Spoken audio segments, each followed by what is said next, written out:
Assalamualaikum warahmatullahi taala wabarakatuh. Nama saya Maulana Sayyidah Fatin Jamilah binti Abdullah dari Sekolah Menengah Kebangsaan Firda Jengka 6. Hari ini saya ingin membentangkan karya cerpen saya yang bertajuk Taman yang Pernah Layu. Tema cerpen ini adalah kepentingan mendekatkan diri kepada Allah sambil berusaha mengejar cita-cita. Watak dalam cerpen ini, yang pertama Aisyah, iaitu watak utama. Yang kedua ibunya, iaitu Puan Khadijah. Ketiga guru kelasnya, iaitu Cikgu Hafsyah. Keempat Ustaz Ibrahim, iaitu penceramah jemputan sekolahnya. Kelima Baiduri, iaitu sahabat baiknya.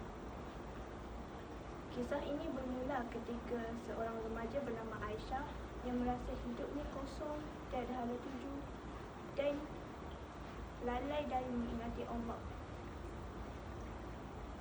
Setelah Aisyah menemukan impiannya, dia berusaha untuk mencapai impian tersebut. Namun, pertemuannya dengan Baiduri dan ceramah motivasi di sekolahnya telah menyedarkan dia untuk berhijrah kembali mendekatkan diri kepada Allah.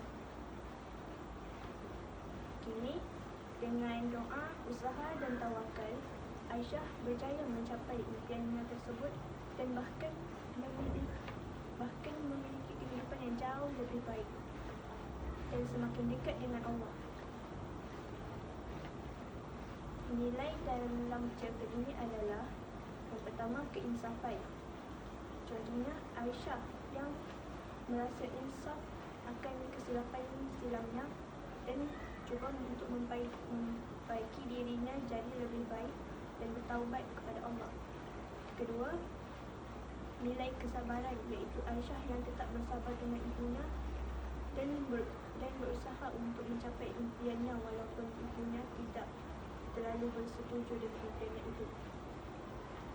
Kesimpulannya, pengajaran daripada cerpen ini adalah kita hendaklah berusaha untuk mendekatkan diri kepada Allah dan mengejar cita-cita kita.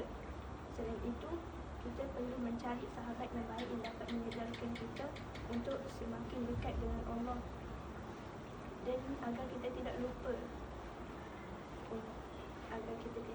untuk dekatkan diri kepada Allah.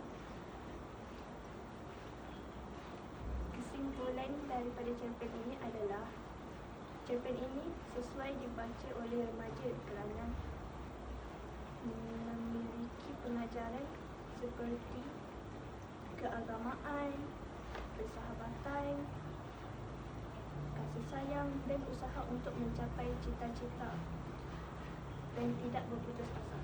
Sekian, terima kasih.